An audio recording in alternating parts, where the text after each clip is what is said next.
How's it going, fam? It's Erica with Not Your Average GDC, and today we are going to talk about stainless steels. I have LC200N here, we've got some S45VN, Spy27, and some MagnaCut, okay? If your eyeballs are starting to burn because of how deathly I look, I am so sorry. This fucking virus is just kicking my ass here. So I look like a literal sack of shit. I am so sorry. Just listen to my voice if you can't handle the images. Okay. So we don't have H1 here because everyone fucking hates it. I'm not going to waste my time talking about it. Like, I don't care. Let's talk about the steels that I get the most questions about. So, one of the most common questions I get is, Erica, which one is better, LC200N or MagnaCut? Or, which one is better, LC200N or Spy27? And I have made so many videos on this, but I have come to realize, especially lately, because I'm irritable, that nobody actually will, like, take the 5 seconds to go look on my channel and see if I have a video already up on that, even though I have, like, 8 playlists, and they're literally labeled, like, steel talk, or sharpening, or testing. Like, nobody will actually take the time to look at the playlist, so I just have to keep making videos saying the same shit over and over again, because nobody wants to look first. So I'm gonna do it all in this video, and then I'm not gonna make another video about it because I'm tired of repeating myself. So it's all gonna be in here. The steels that I showed at the beginning of this video, they are all stainless, and all of them were made with stain-resistant capabilities in mind. As in, that was one of the top characteristics that was being thought of when it was being created, okay? So, along with decent edge retention, being stainless was the main point of a lot of these. So you can't really ask, well, which one is better, because that's such a broad question, and none of them are better. If you were taking a whole bunch of highly stain-resistant steels and saying which one is better, I'm going to tell you to fuck off and go text your mom, because I'm going to assume that you're asking which one is the better stainless steel, and I don't have an answer for you because they're all stainless. And it's not like, my point is I've never had any of these rust, so none of them are better because they're all the same tier of stainless steels. They're all very stainless, and I haven't had any of them rust. You have to ask me a specific question, like, out of all of your highly stain-resistant steels, which one has better edge retention? Or which one is the easiest sharpening experience because I'm learning to sharpen? Or which one has the best toughness? You gotta ask something like that, because otherwise your question doesn't make any fucking sense.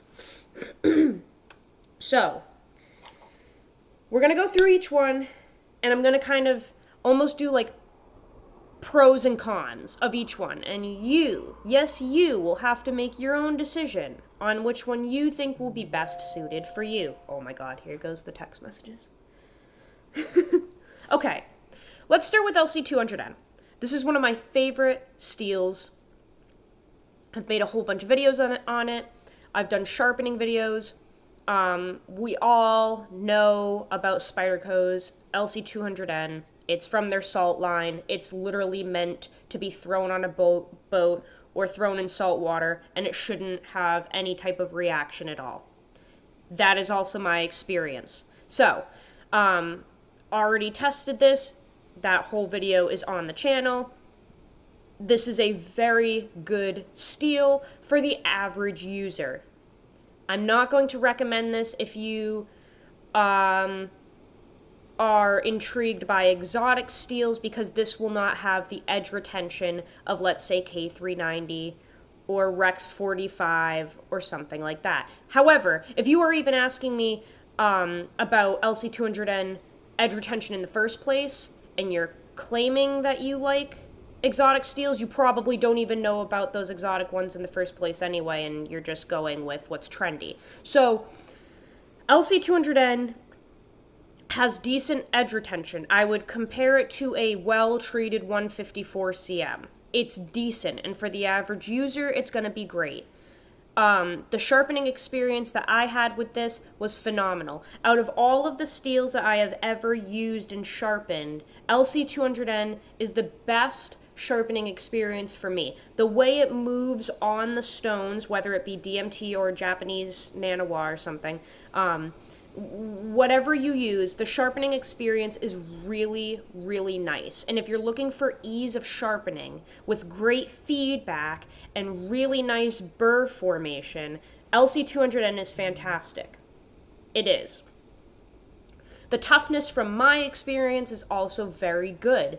I had mentioned during my testing that I was cutting open a box of, I think it was jarred pickles, and the edge hit the like aluminum lids inside the box, and all the edge did was just kind of like crush, like it just kind of like rolled, which I like. I will always choose rolling over chipping. I really like that. So LC200N is very forgiving, and it polishes very, very easily. With my experience, it's not giving you the toothiest edge, even if you go to like a 600 grit or something, like if you keep the grit pretty low, it's not going to have as toothy of an edge as other steels. It's pretty refined in my opinion, but for the average user, it's going to be fantastic. And if you are someone that likes polished edges, this might be a steel for you. It's really, really good. And this is definitely a steel that I would use as like a beater steel. If you're using your knives as scrapers or pry bars or anything like that, which, you know, some people do, me especially, this is a great steel to do that with. It's just an all-around fantastic, really forgiving steel. I really like LC200N. If you can see, it's like pretty polished up right now. Just it's gorgeous. It's a really, really good steel. This is a knife that I actually keep in my hiking pack now because it's already been tested. It's already, you know, done its thing. So this one lives in my hiking pack now because I've had many instances on the trail where I needed a quick, sharp blade, and I like to keep them in my pack instead because God forbid a dog is like drowning or something. The last thing I want to be doing is pulling knives and gear out of my pockets and my phone and chucking it onto the ground before I jump into the water. I'd rather just like unclip my pack from my waist, chuck the entire pack that has everything in it, and go dive in the water to save the dog. So this is what goes with me when I hike. It lives in my hiking pack. That way I don't have to carry a knife on my person, and it's always razor sharp, ready to go in case we need it on the trail. Now, a step up from that, in my opinion, in terms of edge retention, is Spy27. So this is a steel that was created specifically by Spyderco in conjunction with Crucible, okay, CPM. They worked with Crucible to create Spy27.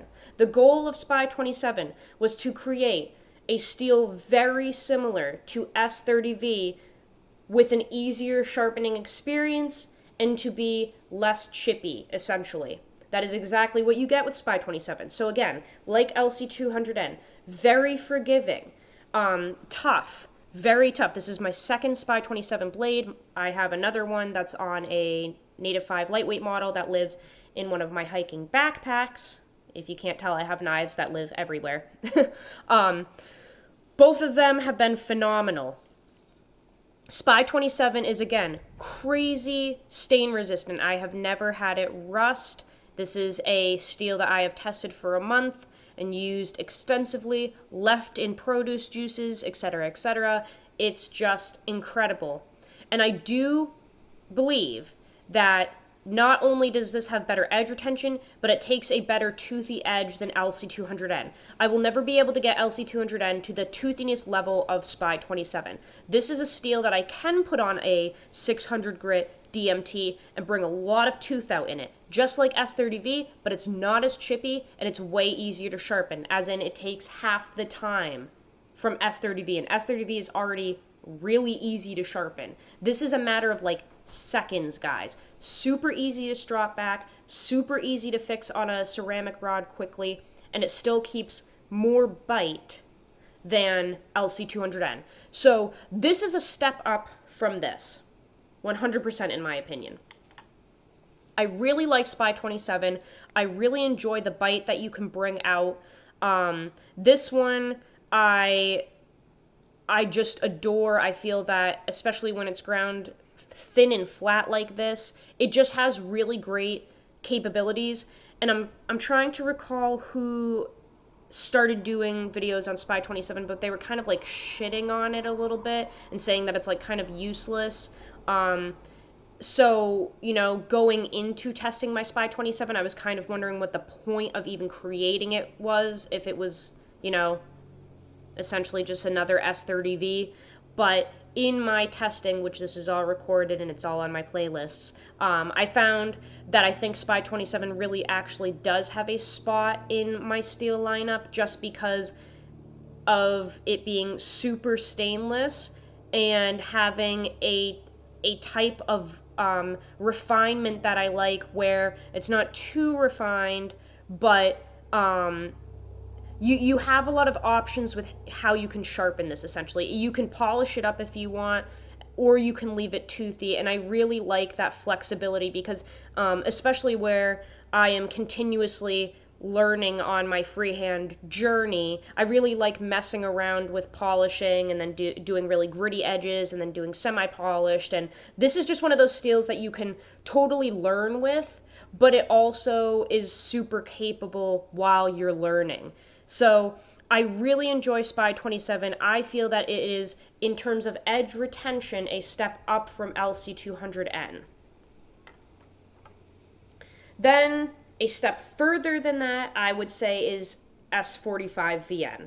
Now, people are like so ready to just put this to bed, especially because we have MagnaCut as our final kind of entry here, and people are just like done with S45VN at this point, and they just want to go to MagnaCut. However, I feel that this has its place because I have found S45VN across the board to be way more stable than MagnaCut. And so we'll have to do kind of a spoiler alert here.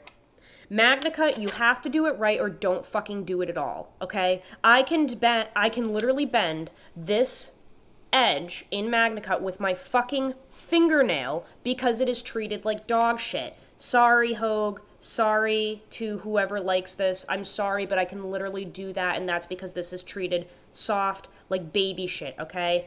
This BGM MagnaCut is treated fantastic, and I can baton with this and it won't do anything, and I can smash it into nails and it won't do anything. You can do it right or don't do it at all, okay? That's how MagnaCut is. It's really tricky like that. And some people just can't even deal with machining it. I think Medford actually was going to do their ASKs in MagnaCut, and they were having too hard of a time grinding it and working with it, so they literally are going back to S45 and S35 because they don't know how to deal with MagnaCut. It's tricky like that. S45 is not tricky. It is not difficult to machine. It is not difficult to grind.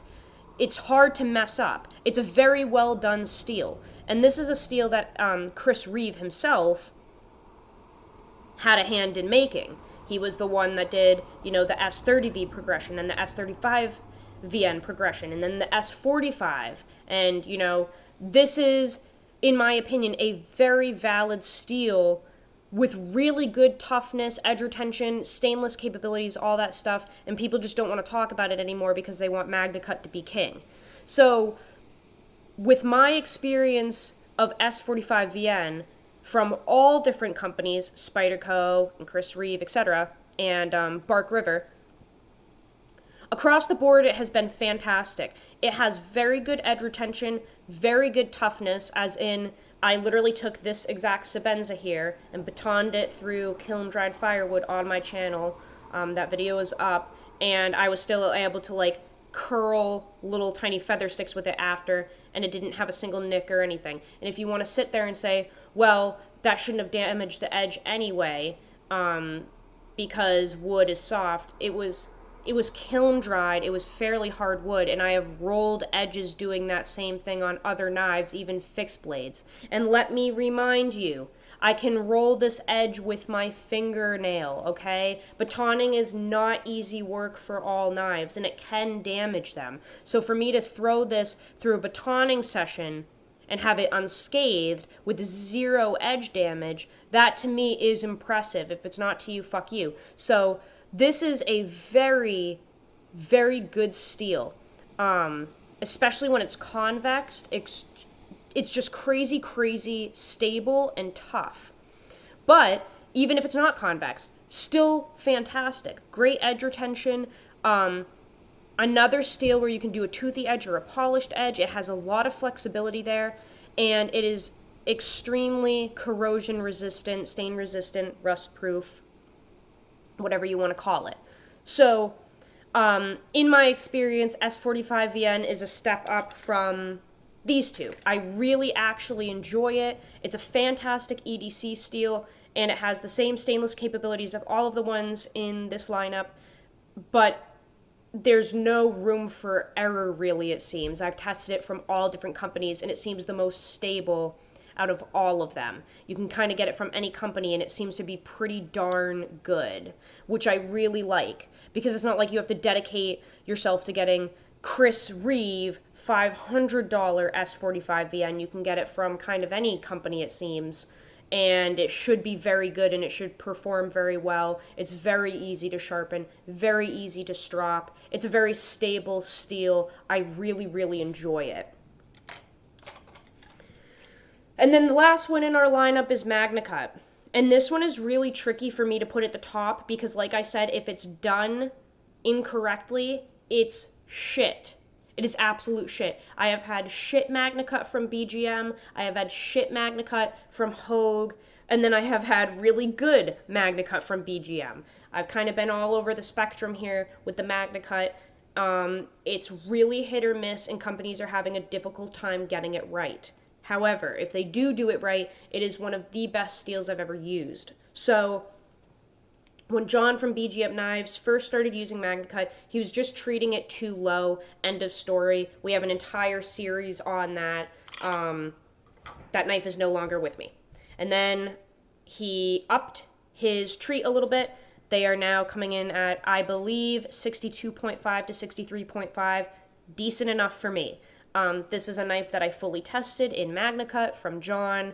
The edge retention is out of this world. I've batoned with this. I have smashed this into nails. I have really beaten the crap out of it unscathed. And this is a crazy thin edge.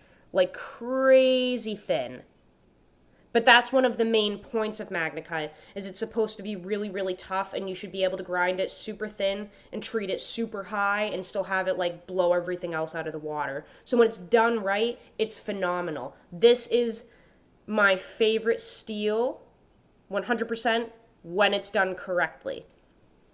So a good MagnaCut, stainless, tough, fantastic sharpening experience, all that good stuff. I love sharpening this MagnaCut. It is just a really good, stable steel, and this is the toothiest out of all of them. I can get this MagnaCut extremely bitey.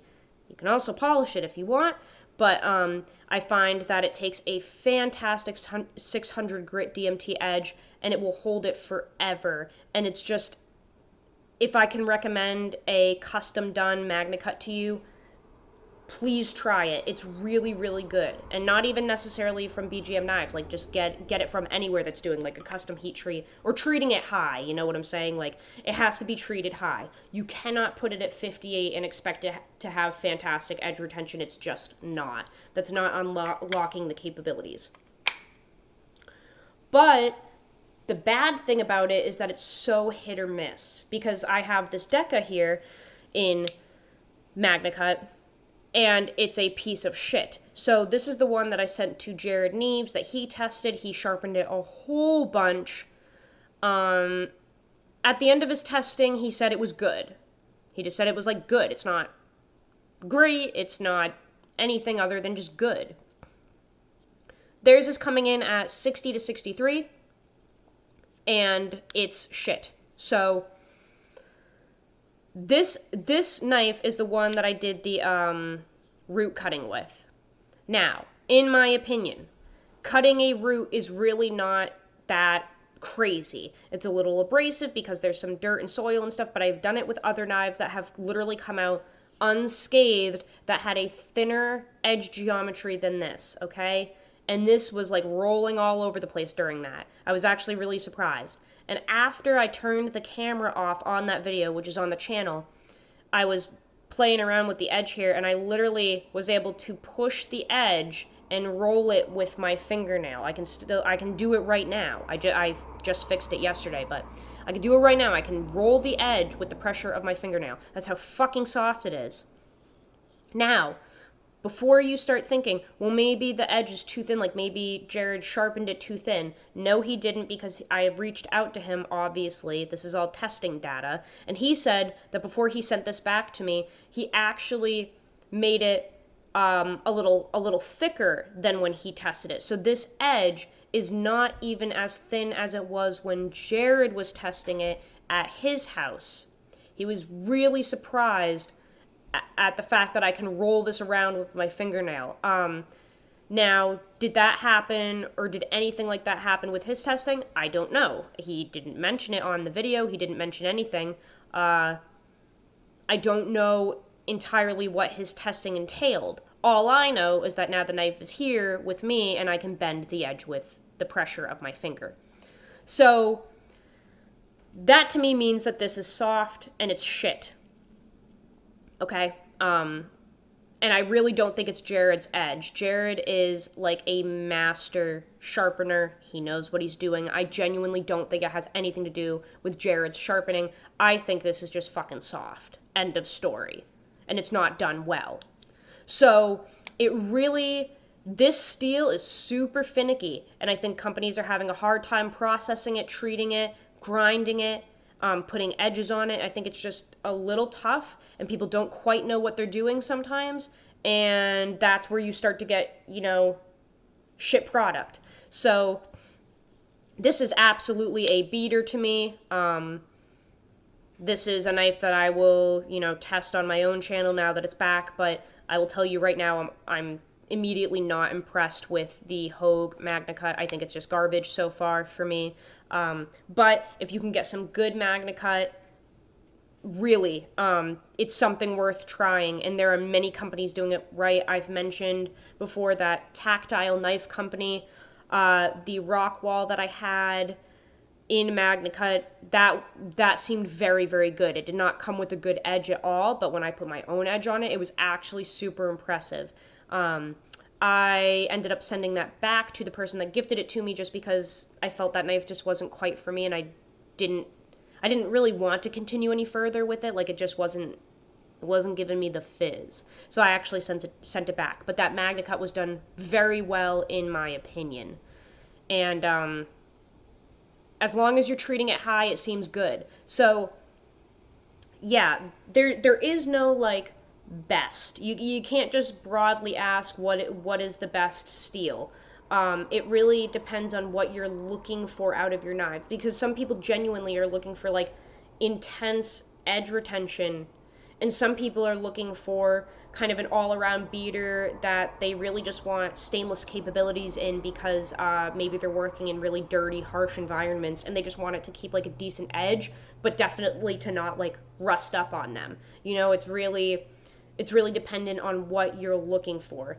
But I encourage you guys to start researching yourselves. And I'm not trying to be a dick, but it's just like, if you care that much about edge retention or anything, or steel composition, to reach out to me and ask 8,000 questions, go read Laren's book. Like, please go read a book on metallurgy. Please go pick up like the Knife Steel 101, whatever the fuck it's called. Or like, I don't know, maybe watch some videos specifically on composition, because just constantly like, well, what's the best steel? Well, what's the best steel? Well, what's the best steel? Like, that's so, you can't ask that.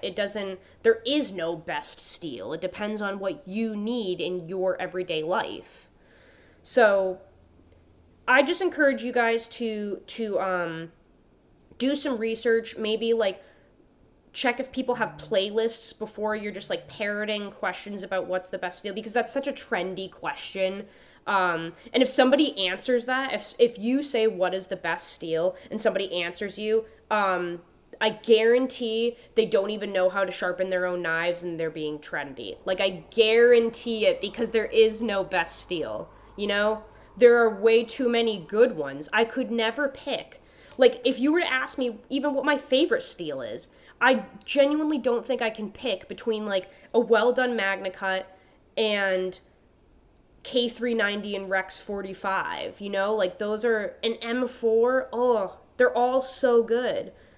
Like, in terms of stainless, yeah, one of my absolute favorites is, like, a custom MagnaCut.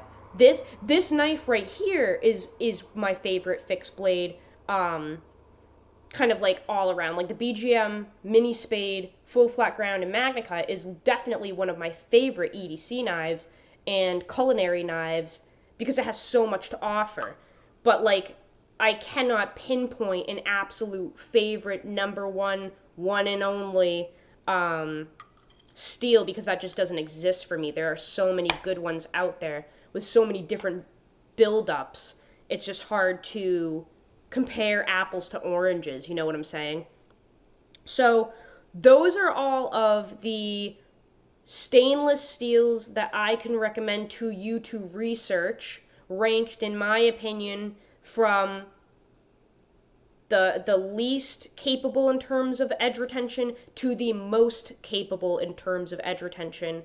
From there, I hope that you guys do your own research. Yeah, I think that's it. Go use your shit, learn how to sharpen your knives, learn about steels, and I will see you guys later. Love you all.